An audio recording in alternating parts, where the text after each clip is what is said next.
A 3-year-old girl sneaks onto her brother's bed in the middle of the night. Little did she know that would bring disaster upon her. As she grew up, her brother obsessively claimed her, then locked her away and forced her to become his bride. It turned out that even as a child, her brother knew she was not really his sister by blood, yet he still doted on her without fail. The story begins back when they were young. In this family, the mother had to give birth to a child every single year. Once the children turned 8, they were forced to fight each other to the death. But the little girl was an exception. She was never dragged into that bloody cycle, and thanks to her brother's protection, she survived until the very end. That was because the boy had awakened a powerful ability. He could summon demons to serve him. Anissa, on the other hand, only had a small gift, the ability to sense other people's emotions. In such a brutal family, simply staying alive was already a luxury for the little girl. Sure enough, not long after Anissa was born, she became a target. 2 of her deranged half-brothers slowly closed in on her. Cruel smiles spread across their faces, and a bloodthirsty glint of greed flashed in their eyes. To them, the child lying on the bed was not their sister at all. She was nothing more than a lamb waiting to be slaughtered. Little Anissa was terrified by the sight in front of her. The 2 men were shrouded in a dark, sinister mist. Those sinful hands reached out toward Anissa. In that split second, with her life hanging by a thread, the little girl burst into tears, silently praying for someone to come and save her. The very next moment, the door was kicked open violently. The one who walked in was her brother Dietrich. The young man's face showed not a trace of emotion, yet his voice was more terrifying than a demon from hell. "What do you 2 think you're doing?" On the bed, little Anissa let out a sigh of relief. Her cold-faced brother was the most fearsome villain in the novel. It looked like those 2 men had just met their doom. Just as the 2 brothers were screaming at Dietrich to mind his own business, a massive cloud of dark mist lifted both of them off the ground. One of them, still refusing to give up, shouted stubbornly, "A worthless cripple like her can't even defend herself, and she'll die sooner or later anyway." The young man shot him a cold glare. This was the sister he intended to protect. A piece of trash like him had no right to lecture him. He simply raised his hand and made a slitting motion across his own throat. The 2 brothers, their throats instantly gripped tight, let out shrieks of agony. In no time at all, both of them vanished without a trace, as if they had never existed. And through it all, the young man's eyes never once showed the slightest flicker of emotion. Watching this unfold, little Anissa felt a pang of fear. She was afraid he might kill her too, but more than anything, she wanted to throw her arms around her brother's leg. So Anissa tilted her small round face, plump as a steamed bun, and called out sweetly, "Big brother!" With how adorable she looked, she should have had more than enough charm to melt the heart of that cold-faced young man. Unfortunately, the boy simply couldn't have cared less. Even when she tried to reach for his hand, he pulled back and refused her fiercely. Even so, little Anissa didn't lose heart in the slightest. She reached out and took hold of his finger once again. This time, Dietrich didn't pull away. It was also the first time he looked closely at the child, who wasn't even as long as his own arm. She was so small and fragile that it stirred up a strange urge in him to protect her. That unfamiliar feeling made the young man raise an eyebrow without realizing it.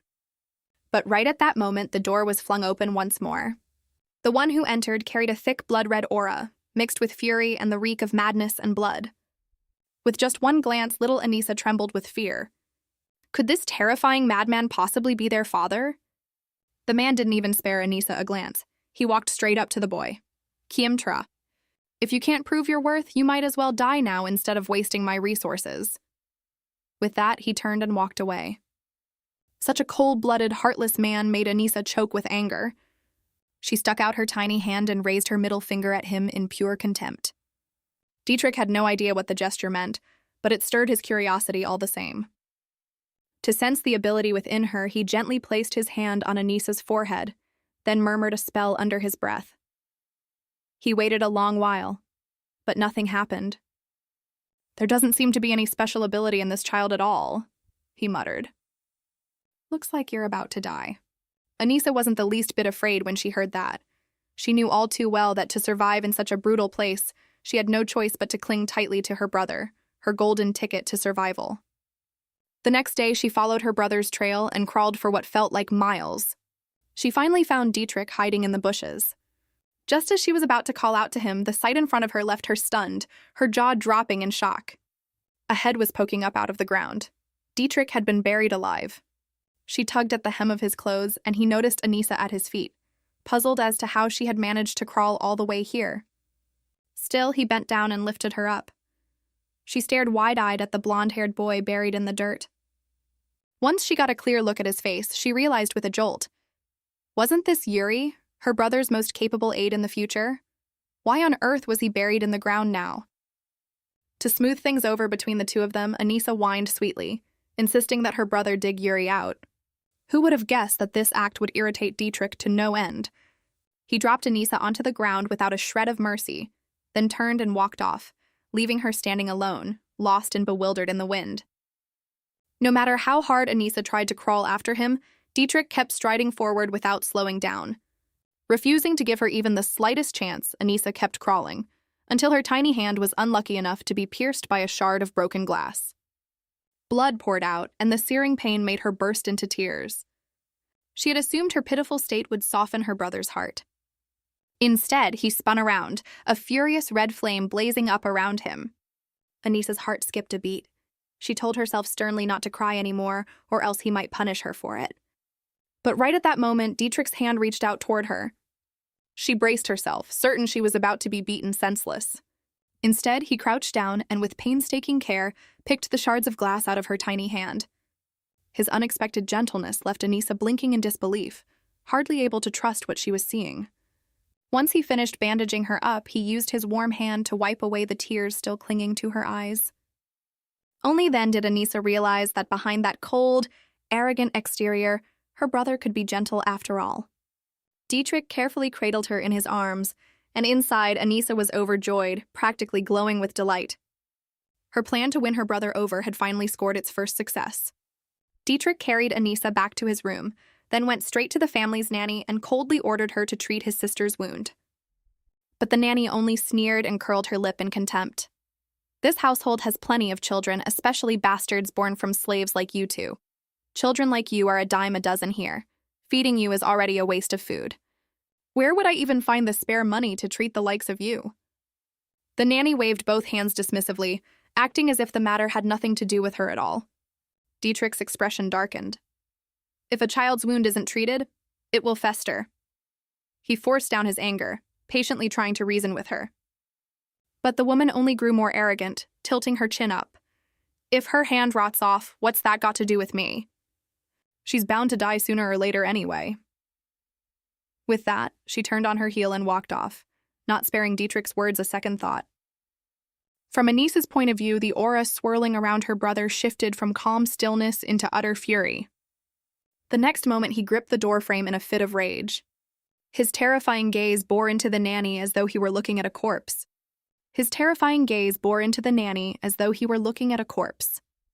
Rage burned fiercely inside her brother's heart. Helpless, he told his sister to behave and wait quietly. Dietrich carried Anissa back to his own room, and to treat her wound himself, he crouched down in front of her. He carefully unwound the blood-soaked bandage, watching her face scrunch up in pain. He worked as gently as he could, cleaning the wound with antiseptic. Anissa's tears spilled out despite herself. This hurts so much, she thought. But fearing her brother would get angry if she cried, she gritted her teeth and forced herself to stay silent. Little by little, Anissa drifted off without even noticing. When she opened her eyes, it was already the next day, and she had been placed back in her cradle. I must have fainted from the pain yesterday, she thought. Looking down at her carefully bandaged little hand, she felt that the pain had eased considerably. Scanning the room and finding no sign of her brother, Anissa couldn't help but feel uneasy. The two siblings' situation right now was truly dire. On top of that, the servants here were sly and cruel, treating the two children terribly. Just then, the door swung open abruptly. The steward strode in slowly, and despite seeing Anissa's injured hand, he didn't show her the slightest bit of sympathy. To him, all that mattered was that she was still breathing. Anissa, starving and unable to wait any longer for food, watched the steward simply stand there, not moving an inch. A thick, sinister aura radiated from his entire body, and he muttered vicious curses to frighten her, as though he might strangle her to death the very next second. Terrified by the sight, Anissa suddenly remembered the purifying power she possessed. She reached out her tiny hand, and as a flash of light shimmered forth, the dark, sinister aura around the steward slowly began to fade away. Anissa let out a sigh of relief. If I hadn't done that, I would have been in real danger. Losing his patience, the steward roughly shoved a bottle into her mouth. He grumbled, I haven't fed that little brat Dietrich in a whole week, and yet he's still somehow alive. What incredible luck, Anissa thought, her heart skipping a beat at his words. She choked on her milk and coughed hard. Her brother, only 6 years old, had been forced to go hungry for an entire week? This family truly was cruel and insane. She looked down at the half-empty bottle in her hands. Even though her little belly was still far from full, if her brother didn't eat, he would starve. As long as I have milk to drink, I will never let my brother starve. Anissa quickly tucked the bottle into her little bib, then used both hands and feet to crawl out of her cradle. Wobbling and staggering, she set off to bring the milk to her brother. At last, she found Dietrich sitting listlessly by the fountain. The moment he turned his head, he noticed a tiny, fluffy little thing covered in mud. Excitedly, he raised the bottle in her hand. Wait, she raised it herself, and said, Big brother, hurry up and drink. But her body was still far too small, and the words that came out were nowhere near clear. All Dietrich could hear were nonsensical babbling sounds. Not knowing whether to laugh or cry, he teased her helplessly. Can't you speak like a normal person? Anissa had nothing to say to that either. She desperately wanted to talk properly too, you know. When her brother still didn't understand, she stuck the bottle in her own mouth and demonstrated how to drink from it like a true professional, even making exaggerated gestures to show him, like this, see? But her brother resisted, shaking his head slightly. I'm far too old to be drinking from a bottle. How embarrassing. Still, Anissa refused to give up. She crawled forward clumsily, clung tightly to his shoulder, and insisted on feeding him herself. Come on, open your mouth. The milk is really good, I promise. Just as the bottle was about to slide right into his mouth, Dietrich swatted it away.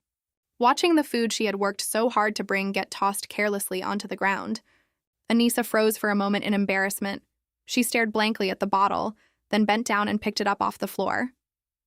She felt deeply hurt. I couldn't even bear to drink it myself, and yet he just tossed it aside like it's nothing. Boo-hoo, big brother, you're so mean. I don't even like you anymore. She hugged the bottle tightly and burst into tears. No matter how Dietrich tried to console her, she simply ignored him. The very next moment, Anissa suddenly felt her collar being yanked tight. Her whole body was hoisted up into the air like a little chick. He set her down on the edge of the sink. Is it because I wouldn't drink this that you're crying? Anissa pouted with indignation. I don't care about you at all. He let out a long, weary sigh, then snatched the bottle right out of her hands. He twisted off the rubber nipple, tilted his head back, and drained the whole thing in one gulp. Dietrich asked, There, are you done being upset now? It's not bad, actually. His unexpected behavior left Anissa dumbfounded. She hurriedly reached out both tiny hands to take back the empty bottle. Hee, looks like my brother really does care about me after all. From that day on, Anissa took on the great responsibility of feeding her brother. As long as she was around, Dietrich would never have to go hungry. Today, just like every other day, she once again prepared food to bring to her brother. Anissa strapped the milk bottle tightly onto her back, then leaned against the cabinet to reach for some cookies. But since her legs were too short, the cookies slipped from her grasp and dropped with a thud onto the floor. Oh no, Anissa felt a little embarrassed, but then she remembered the rule. If it's been on the floor for less than 3 seconds, it's still fine to eat. So she flashed a small smile and quickly picked up the cookie. Everything's ready. Time to head out. She waited by the door for a moment and, to save her strength, decided to crawl off to find her brother. But she had only crawled a few steps when she bumped straight into Yuri, who was still grinding his teeth over having been buried alive the last time. He was in the middle of hunting down Dietrich for revenge when he glared straight at the girl in front of him. Struggling won't get you anywhere. I heard you're Dietrich's little sister, right? Go ahead and squirm all you want. I'm taking you hostage. He clamped Anissa under his arm, certain that a kid like her would burst into tears and be easy to manipulate. But instead of resisting at all, she simply smiled and offered him some cookies. Yuri's heart melted instantly, and the murderous aura around him turned a bright, cheerful yellow in a flash. He happily popped a piece into his mouth, but the very next second, he froze, then spat the half-chewed cookie right back out. In Yuri's eyes, Dietrich's little sister had to be a devious little schemer, too. That cookie was definitely poisoned, he muttered. Hearing this, Anissa had nothing to say and simply shot him a long, unimpressed glare. Then, under Yuri's terrified gaze, she took another piece, popped it straight into her mouth, and chewed loudly. There, are you satisfied now? But who would have guessed the twists in Yuri's mind ran deeper than that? He assumed she was trying to trick him, willing to swallow the poisoned cookie herself just to drag him down with her. Panicking, he flipped her upside down and shook her hard, trying to force her to spit the cookie back out. I didn't eat any poison, you idiot. Suddenly, someone's hand reached out and grabbed Yuri. He turned his head to look. It was none other than Dietrich. Startled into a cold sweat, Yuri's grip loosened and he let Anissa drop to the ground. Flustered, Yuri tried to explain that Anissa had swallowed poison and that he was only trying to save her. Hearing this, Dietrich's expression darkened terrifyingly. You dared to feed her poison? A pitch-black aura radiated from him, as though he might take a life the very next moment. Yuri hurried to defend himself. I'm not crazy enough to hurt a child. You're the one who told her to bring me poisoned cookies. And then she accidentally swallowed some too. Dietrich only smirked coldly in response. Why would I bother poisoning trash like you? You're going to die sooner or later anyway. Sensing the tension in the air stretched as tight as a bowstring, Anissa quietly inched backward. I need to slip away now before I get caught in the crossfire.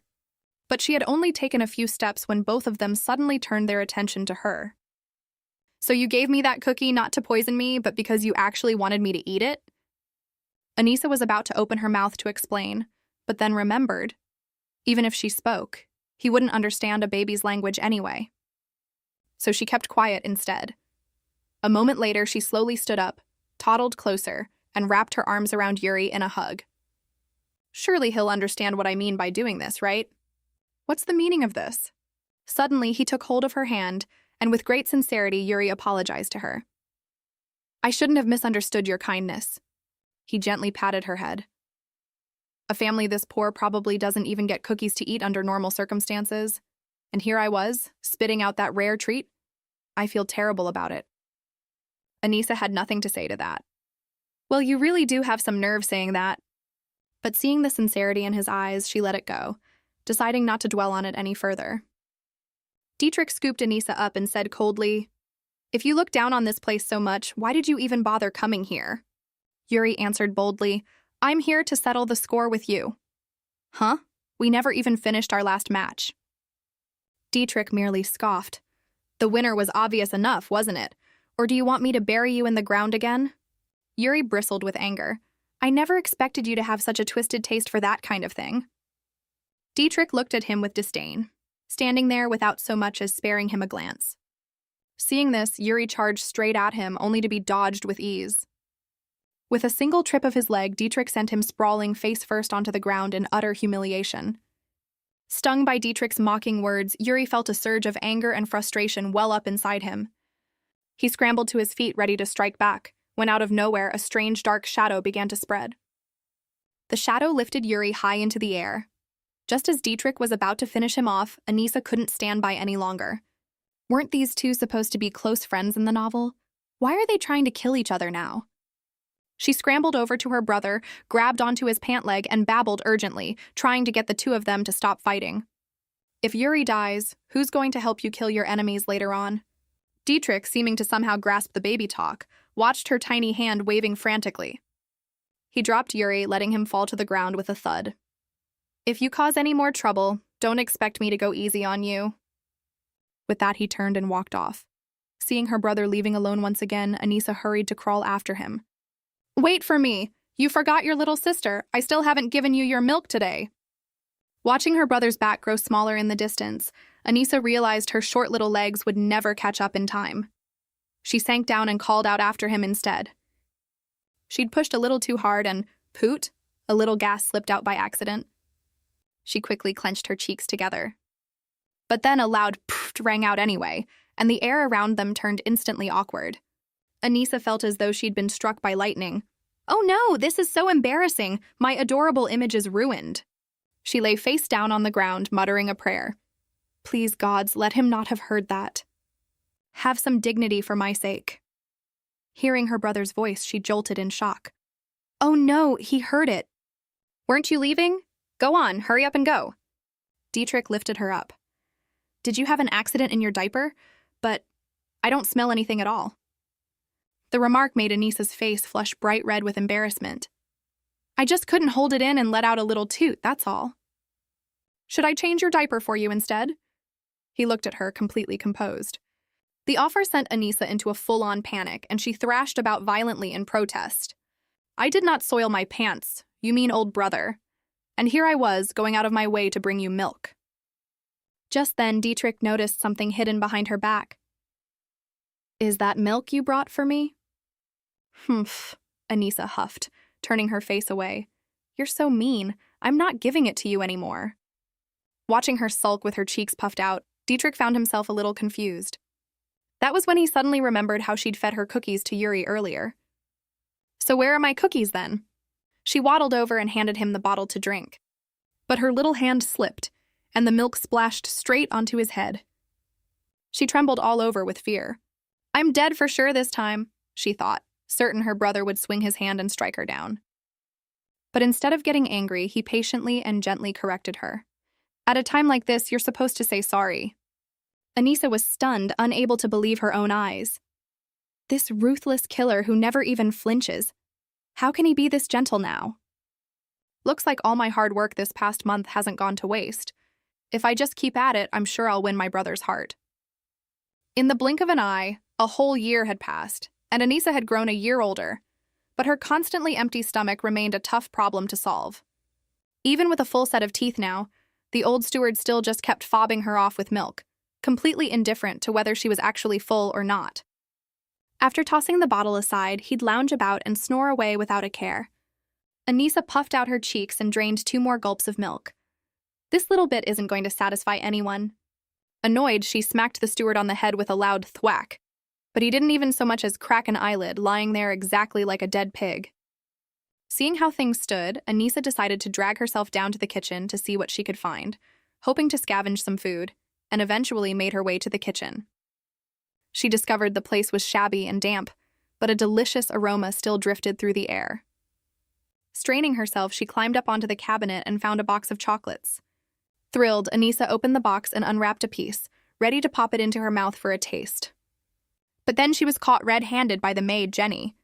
The woman glared furiously, shooting Anissa a fierce, threatening look before striding over. Little miss, that's my chocolate. She tried to snatch the piece right out of Anissa's hand. It had taken so much effort just to find a little food. How could Anissa possibly let go that easily? But unfortunately, her strength was simply too weak. In one careless slip, all the chocolate pieces tumbled to the floor. Jenny was devastated. This was something she had fought hard to hold on to. Anissa, meanwhile, was overcome with frustration. She'd rather have just eaten it herself than let it go to waste. What a waste, letting it fall to the ground like that. As she licked the crumbs stuck to her hand, she grew even hungrier and reached for the remaining pieces in the box. But her hand was suddenly stopped mid-motion. This is mine, you little thief. Anissa rubbed her aching little hand, hissing softly in pain. She felt utterly wronged. She was only trying to keep herself from starving. But Jenny had no intention of letting it slide. You steal food and still have the nerve to talk back? You need to be punished. She raised her hand and pinched Anissa's chubby little cheek hard. A good hard twist, so you'll learn your lesson. With that, she turned to walk away, but Anissa quickly grabbed the hem of her dress. In a garbled baby voice, she tried to explain that she was terribly hungry. The woman's face showed nothing but impatience. What does that have to do with me? Why don't you follow young Master Zadir's example and go hunt wild animals in the forest? With that, she slammed the door shut and walked off, not caring in the least whether Anissa lived or died. Pushed to the very edge, Anissa had no choice but to head into the forest to try her luck. It was springtime now, so maybe she could find some wild fruit to fill her stomach. But when she looked around, the place was completely barren. There wasn't a single fruit, not even a leaf in sight. Kiem tra. In such a desolate place, anyone who came here was bound to go hungry. She pushed through the bushes and spotted Dietrich. Anissa rushed over and sat down. The roasted chicken smelled so mouth-watering that she couldn't help but drool. She quickly swallowed her saliva, reminding herself to keep up a ladylike composure. She couldn't afford to let her brother think less of her. Suddenly, the roasted chicken was held out in front of her. "Here, eat this." Anissa quickly waved her hands to refuse. Even though she was starving, she still had to keep up some manners and decline politely first. But Dietrich had no idea how these things worked. Assuming she really wasn't hungry, he simply picked up the chicken and began eating it with relish. Anissa smacked her thigh in frustration. "He didn't even offer it to me a second time?" In no time at all, the roasted chicken was picked completely clean, leaving nothing but bones. A brother obsessed with his sister could really be this ruthless. Seeing that his sister had been bullied, he went off to find the maid to settle the score. He told Anissa to stay put and behave, promising he'd be back soon. He kicked open the large door and used his shadow power to choke his opponent by the throat. "I don't care that you stole money from my family, but you are not allowed to bully Anissa. She may be a handful sometimes, but only I have the right to bully her." Meanwhile, Anissa was still waiting patiently in the forest, from noon all the way until sunset. "If I keep waiting like this, I'm going to freeze to death." Annoyed, she jumped to her feet. "I need to head back now. Dietrich is such a liar. He told me to wait here for him, then just abandoned me without a second thought. Now I'm cold, hungry, and sleepy all at once." Feeling utterly sorry for herself, she trudged home. The moment she arrived, the steward was already bringing out bread and fresh milk. "So good." Anissa took big bites, chewing eagerly. "Oh my, this is so delicious." Once she'd eaten her fill, she hurried off to bring milk to Dietrich. Digging through her pocket, she pulled out a bag of cookies. "This is something I worked really hard to sneak away." It was a bit of a shame to give it up, but oh well, she'd let Dietrich have it anyway. He took the bottle of milk. "You can keep the cookies for yourself." He twisted off the cap and gulped it down. Anissa watched him, her heart warming. "Drink up, drink lots, big brother. That's how you'll grow up big and strong." But then, remembering that Dietrich was supposed to be a great villain, a wave of fear washed over her. "I'll be safe, right? After all, I've been bringing him milk all this time. I'm sure my sincerity will win him over eventually." Once Dietrich finished drinking, Anissa took the empty bottle and turned to leave. But he called out and stopped her. "Come here for a moment." Anissa skipped over cheerfully, and Dietrich opened his palm, handing her a cherry. Anissa stared wide-eyed at the cherry in her hand. Looks like he really does care about me after all. She chewed happily, tears welling up in her eyes. "This is the first time I've ever tasted such delicious fruit. Oh my gosh, it's amazing." Dietrich reached into his pocket again. "There's still more here." Overjoyed, Anissa beamed a bright smile at him. "Thank you, big brother. Are all children like this? Just look at that." Surely he'd been utterly won over by how adorable she was.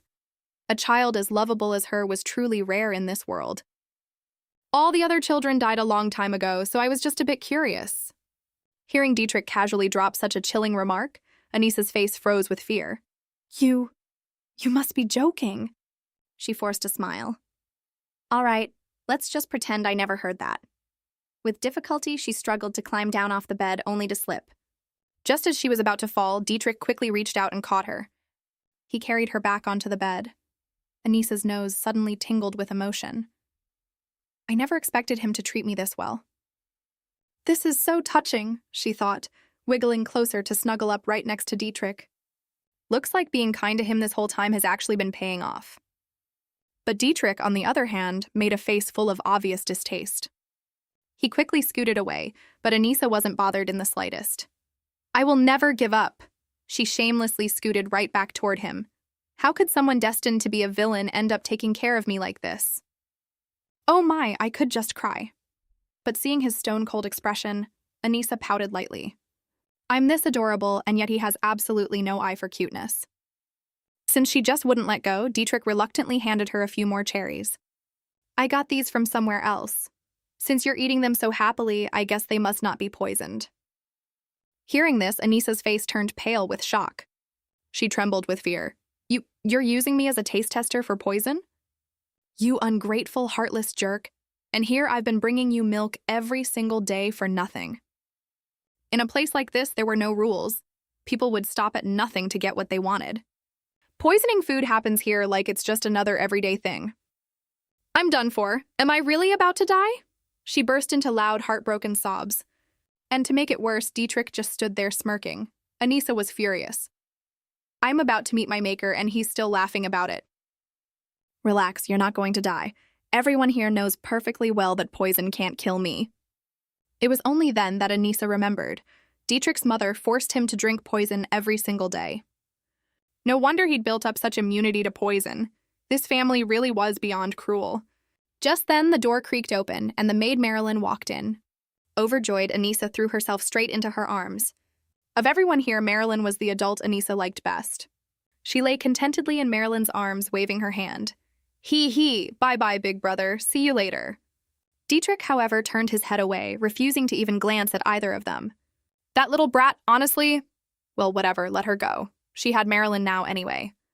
As for Dietrich, wanting to cheer his sister up, he waved his hand and drew a magic summoning circle on the ground. In an instant, a thick cloud of dark purple smoke billowed out and filled the air around them. Seeing such a grand summoning array, one might expect it to call forth some ancient beast that had cultivated for 1,000 years. But when she looked more closely, she realized what was actually standing in front of her. It was none other than the Demon King Bao, who had lived for 1,000 years. Before Anissa could even collect herself, her brother pointed at her and said to the Demon King, "This kid is bored. Go play with her for a while." Hearing this, sheer terror washed over Anissa's face. Really, what kind of child would ever want to play with a Demon King? On top of that, an unbearable stench radiated from his body. But the Demon King couldn't have cared less about any of that. He conjured up a small bell and started singing along to his own little performance. While it wasn't exactly terrible to listen to, faced with such a bizarre gift from her brother, Anissa still couldn't help but shed a few belated tears of regret. The next day, Anissa once again prepared to bring food to her brother, just like always. But when she pushed the door open, she found the room completely empty. No one there at all. What struck her as even stranger was that her brother, who never once opened the window, had for some reason thrown it wide open today. Where on earth had Dietrich gone? Just as she was about to head outside to look for him, she suddenly heard the sound of ragged breathing coming from the bed. Curious, she crept closer to take a look. To her surprise, she found her brother lying limp on the bed, his face terribly weak. This was the first time she had ever seen him this seriously ill.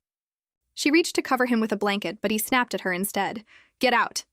It stung to hear that, but Anissa understood perfectly well why he'd said it. It was simply because he didn't want her to worry.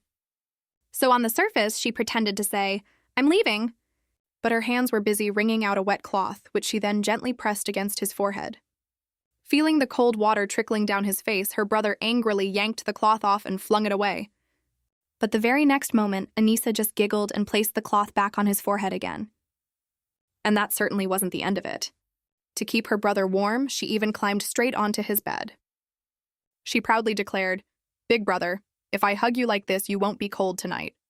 She snuck onto his bed not to sleep, but to wrap her arms tightly around him. The reason she was so determined to keep him warm was because her beloved brother, had come down with a fever today. To keep him from catching any more chills, she decided to stay glued to his side without moving an inch. But it seemed her brother had no interest in accepting this kindness. He grabbed her by the collar and hoisted her up. He was ready to toss her straight out the door. Anissa, however, wasn't about to give up that easily. With a rustle, his little sister scurried off to find some dry firewood, determined to build a fire to keep him warm. Watching his sister clumsily starting a fire, awkward yet undeniably endearing, in the end, he decided to let her stay in the room. By nightfall, Anissa, worn out from the busy day, had fallen into a deep sleep on the bed. Meanwhile, near the window, a shadowy figure suddenly appeared. Dietrich quickly spotted the intruder. In an instant, a razor-sharp dagger came whistling straight toward the two of them. Seeing this, her brother immediately used his shadow power to seize it and hold it suspended in midair. Then, before the assassin could react, he clenched his fist tight, sending the restrained dagger flying right back where it came from. The assassin died on the spot in that very instant. In truth, this was the kind of assassination attempt her brother faced practically every day. The reason he sent his sister away during the day was simply to keep her out of any potential danger. Even so, he couldn't quite understand why Anissa insisted on clinging to him like this. It seemed as though this little girl, from the very start, had somehow understood her own precarious situation, as well as the reason he had bothered to look after this burden. The truth was, the final trial in the heir selection test required him to give up the thing he treasured most. And Anissa had shown up at just the right time. The Demon King had warned him, however, that he must never let himself fall for her. Because since ancient times, the thing people treasure most has always been family. Dietrich understood this principle well, and so he had firmly declared, "From the very beginning, this child was nothing more than a sacrifice to help me become the heir." Yet the moment those words left his mouth, he noticed something strange in his own heart. A dull, persistent ache. It seemed that from now on, when it came to his sister, he'd need to be far more careful. Who would have thought that an ancient demon king who had lived 1,000 years in hell would end up serving as a nanny for someone, all because of one offhand remark from a young boy? And the reason the demon obeyed so willingly was because the boy's brother was the most ruthless and powerful villain of all, the one and only sovereign he had sworn eternal loyalty to for 1,000 years. So, whatever the little girl wanted, he would grant her without question. There was, however, one very particular rule. Unless there was an emergency, he would almost never appear in front of anyone else. That was why, the very moment the maid Marilyn called out for Anissa, he instantly vanished from her sight. Anissa didn't think much of it and simply got up to answer the door for the maid.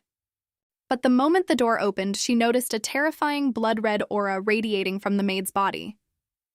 Not only were her eyes completely vacant, but even her movements were exactly like those of a puppet on strings. Just as Anissa turned to run, she was seized and pulled tight into an embrace. The sudden, crushing grip left Anissa gasping for breath, gripped by absolute terror. "This is it, I'm done for." To save herself, Anissa summoned her power and began trying desperately to purify the corruption. The red aura swirling around the woman flared up, and with a low growl, Marilyn clawed viciously at Anissa's back. The process was excruciatingly painful, but it was the only way to help her regain consciousness. In the end, her effort was not in vain. Thanks to Anissa's persistence, Marilyn finally came back to her senses. But before she could even get a word of apology out, she was struck by an overwhelming force and sent flying across the room. It turned out the one who had just appeared before her was none other than Anissa's brother. Seeing Dietrich like this, the maid immediately dropped to her knees, bowing her head and begging for mercy. But Dietrich paid no attention to her pleas at all. He raised his hand, ready to end her life, even as his little sister struggled desperately to stop him. But he paid her no mind, utterly determined to take the life of this servant.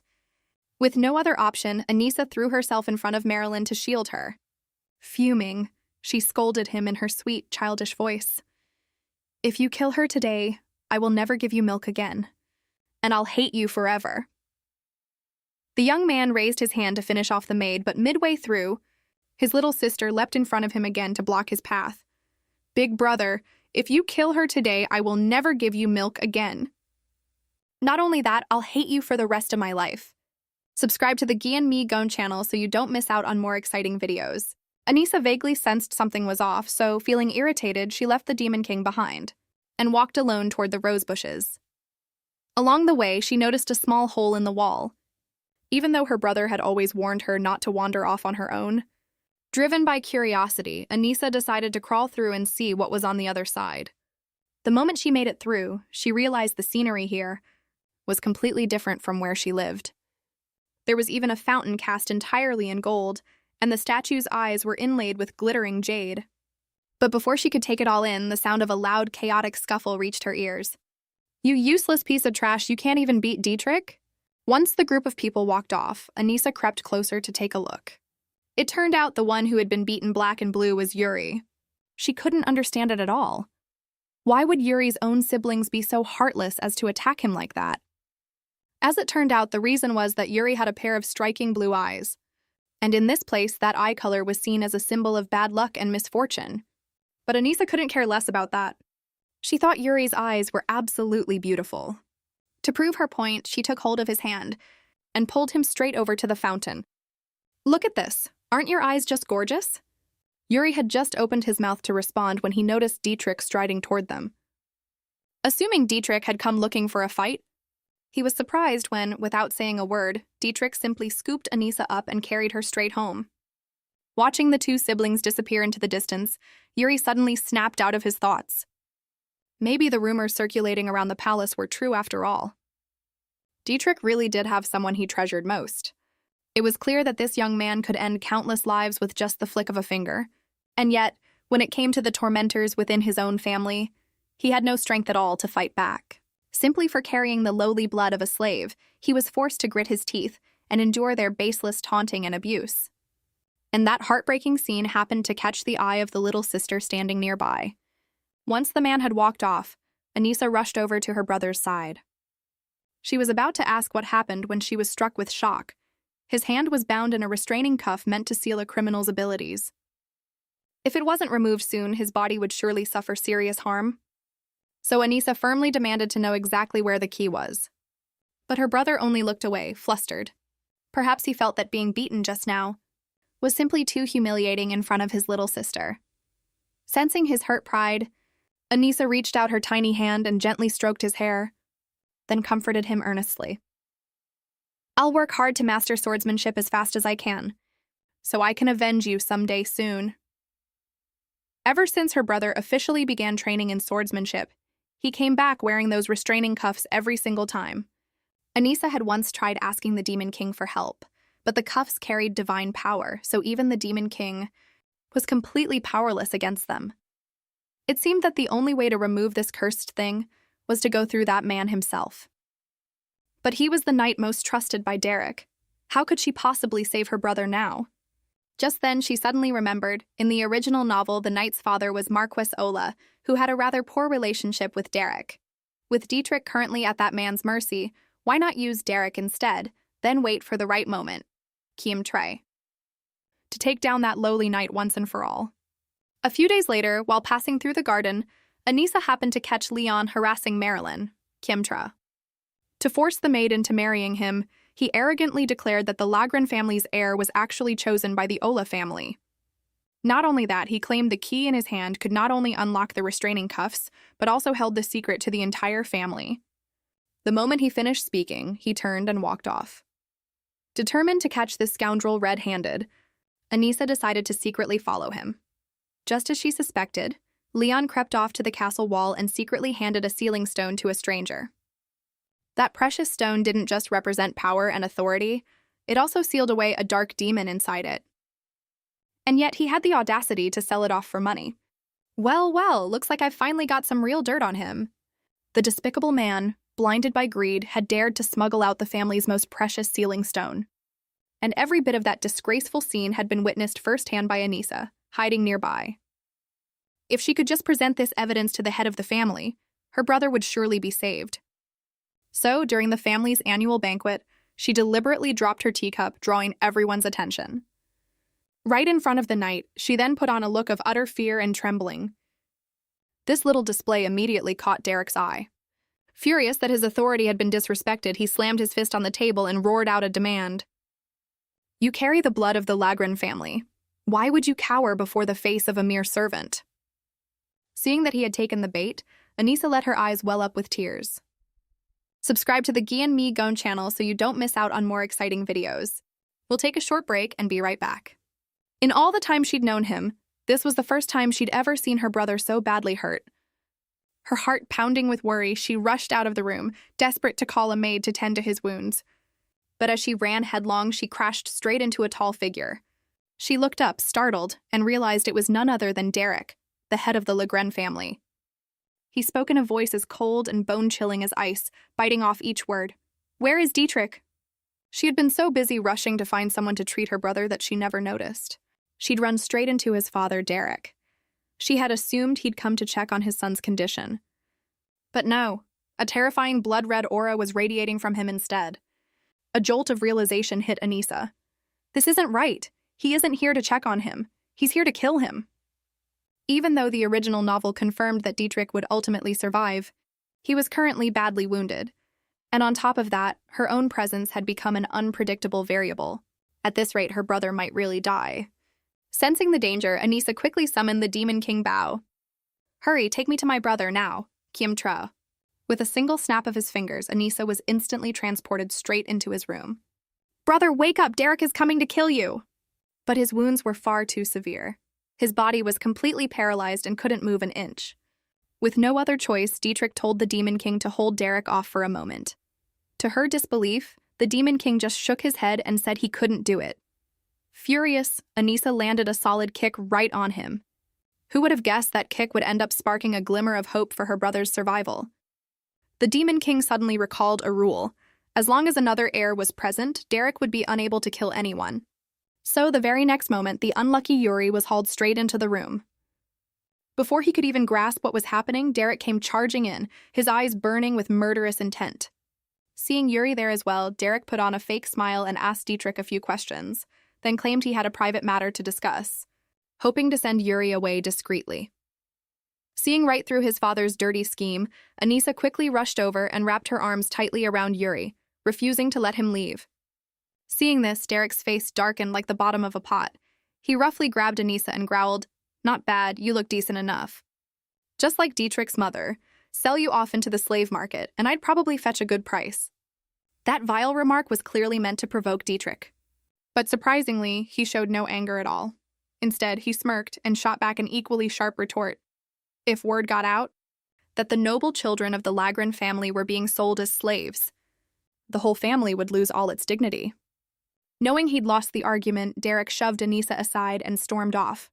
Once the danger had passed, Anissa threw herself into her brother's arms, sobbing her heart out.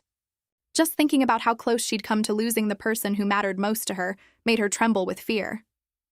Every single gesture felt completely natural, accompanied by warm, affectionate calls of "Big Brother." Dietrich suddenly realized that he was falling into a dangerous trap.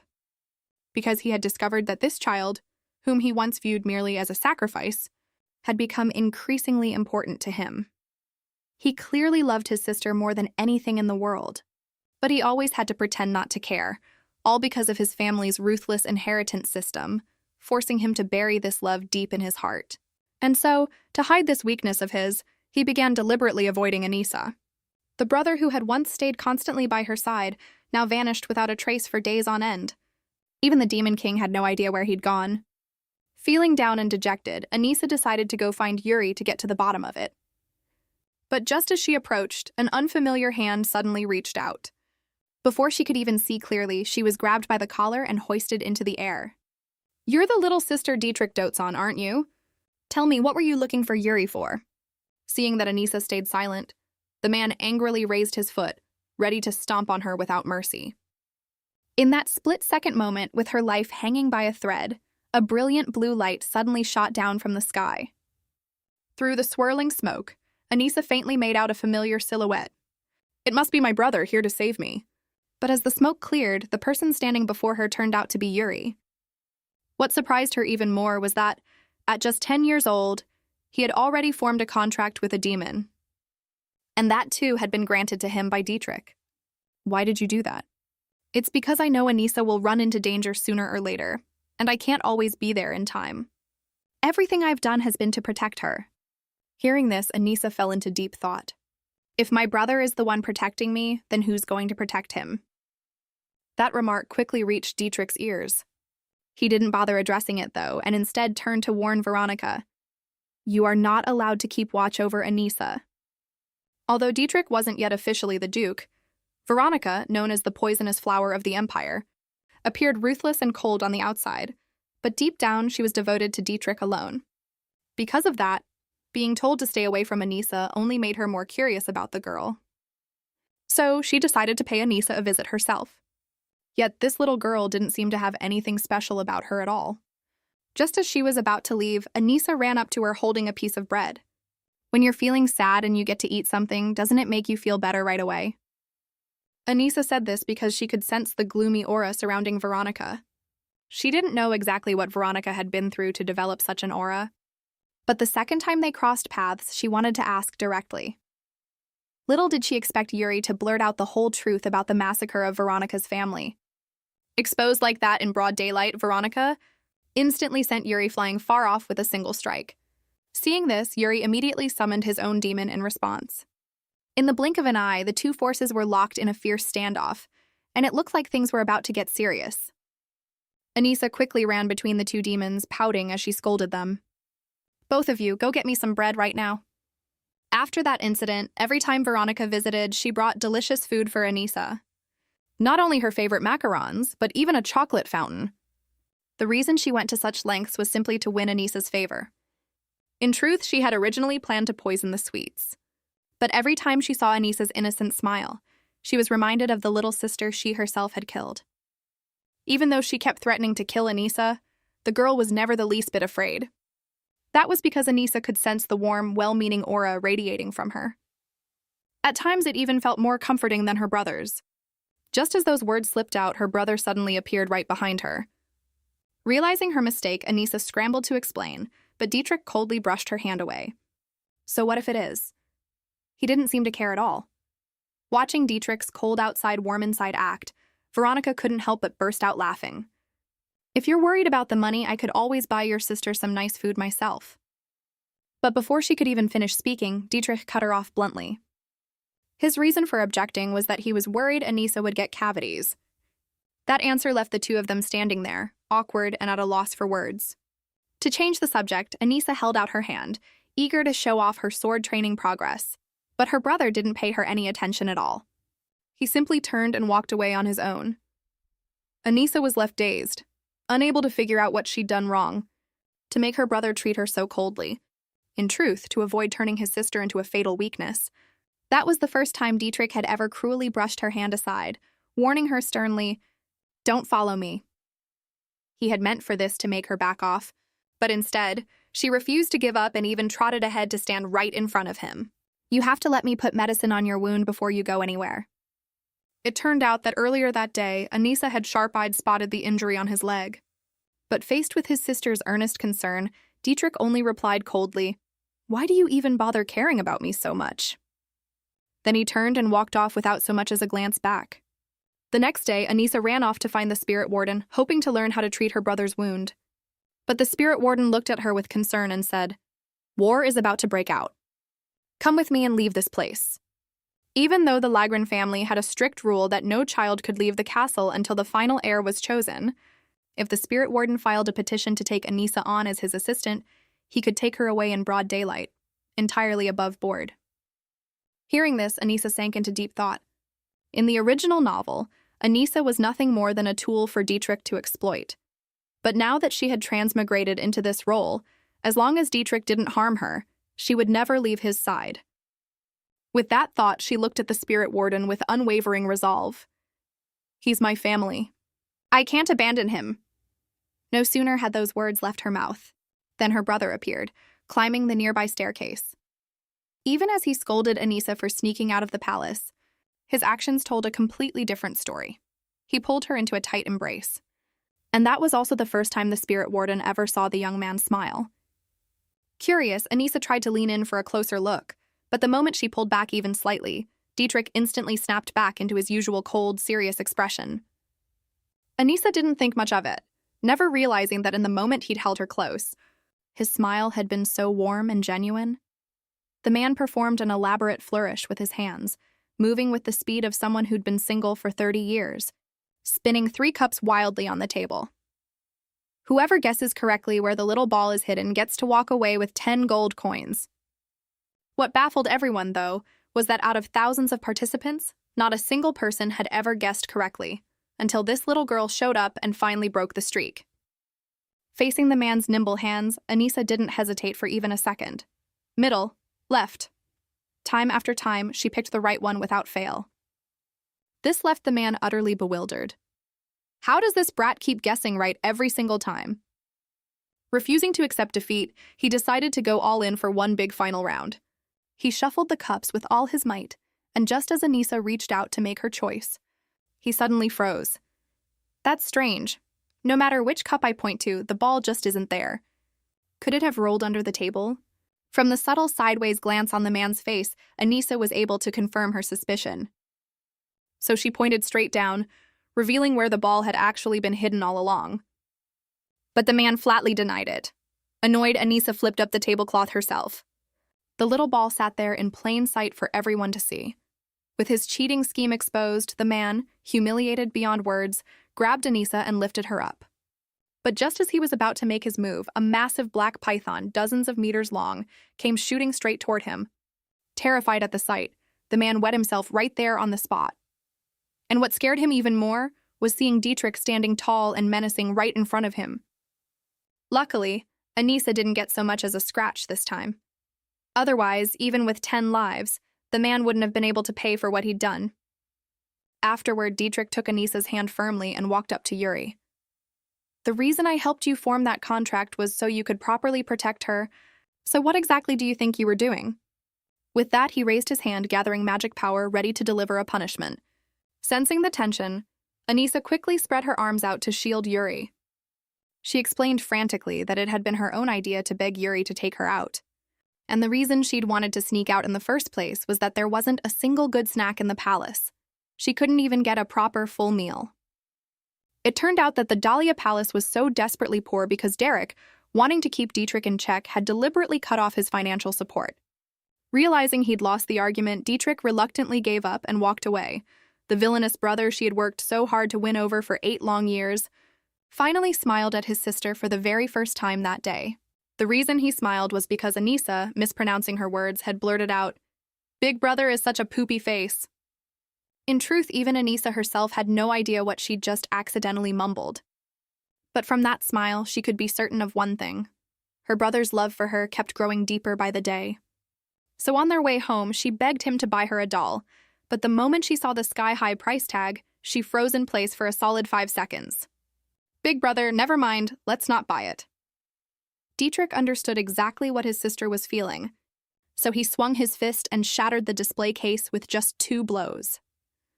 Blood dripped steadily from his hand, yet his expression stayed as cold as ever as he said, "Here, this is yours." Witnessing this act of violence, the shopkeeper turned pale and trembled, utterly baffled as to why this kid had just wrecked his store. It wasn't until the 2 of them had long since disappeared that he finally snapped out of it and remembered to demand compensation. Dietrich, completely unbothered, calmly handed the shopkeeper a seal. "With this seal, you can go straight to the Lagran family and demand full compensation." Anissa was utterly astonished, unable to fathom how her brother had ended up with Dietrich's personal seal. And to top it off, he casually admitted it was stolen. But she didn't bother dwelling on it either. The next day at lunch, Anissa learned about Nanny Lan, the woman assigned to look after her. Someone who did nothing but eat and sleep all day, yet still collected a steady salary. So she decided to go stir up some trouble with the woman and practice her purification skill while she was at it. But the moment she got close, she caught a strange, foul odor coming from the woman. And the source of that disgusting smell turned out to be a black rose sitting nearby, one that looked rather unremarkable. A few petals had already withered and fallen to the ground. Even stranger still, the stone pillar the roots were planted in was slowly being eaten away. But that wasn't the end of it either. As the black rose withered further, Nanny Lan's attitude toward Anissa shifted completely, doing a full 180-degree turnaround. Kiem tra. She used to be cold and indifferent, ignoring Anissa entirely. Back when the girl was just a newborn, the nanny wouldn't even bother preparing her milk. But now, not only did she find Anissa utterly adorable, the dark aura around her had also completely shifted into a clear, pure shade of blue. Perhaps all of this was because of that flower. Furthermore, living in a family of demons like this, that kind of cursed decoration was surely not the only one around. To root out any other cursed artifacts, Anissa once again used her power, sensing everything around her. But what she discovered left her both stunned and terrified. That foul, rotting smell carrying the curse wasn't coming from just one place. It was spreading through the entire castle. She quietly climbed up a solid gold statue, straining to hold on, and reached out for the jade jewel embedded in its eye. Suddenly, she heard a sharp crack. The moment she touched it, the jewel strangely split open. The reason it was so fragile was that the stone contained the family's curse, something with the power to manipulate people's minds. If this curse wasn't purified soon, it would surely bring terrible consequences for the children here. Anissa suddenly realized that if she could just smash all these cursed decorative items, the children might be able to reclaim their innocent, gentle nature. So, following the scent, she slipped into a room inside the Dahlia Palace, tracing the faint sound of a baby crying. Anissa quickly located her target, but just as she finished dealing with it, she heard the sound of footsteps rushing straight toward her. "Oh no, someone's coming!" She scrambled to hide under a chair, holding her breath and lying perfectly still, watching the situation unfold in secret. It turned out the one who had just walked in was Leet, the mistress of this palace. Even though Anissa's situation was hanging by a thread, all she had to do was wait for the woman to finish soothing the baby, and she could slip away without anyone ever knowing. But things never go quite as planned, and an unexpected mishap struck all too suddenly. Overwhelmed with tension, Anissa accidentally let out a loud sneeze. And that one fateful moment was enough for Liet to discover her. Certain she was done for, Anissa was surprised when Liet asked in a mild, gentle voice, "What's that you're holding?" Right after that, the woman grew suspicious, assuming the little girl had snuck in to steal something. So, determined to get to the bottom of the child's scheme, she ordered Anissa to crawl out from under the chair. Faced with Liet's questioning, Anissa was at a complete loss for what to do. After all, if she revealed her ability to this woman, she would surely bring disaster upon herself. What excuse could she possibly come up with? To get the woman to let her go? Just as Anissa was racking her brain for an excuse, she suddenly heard a loud crash. To her surprise, Yuri came charging straight in.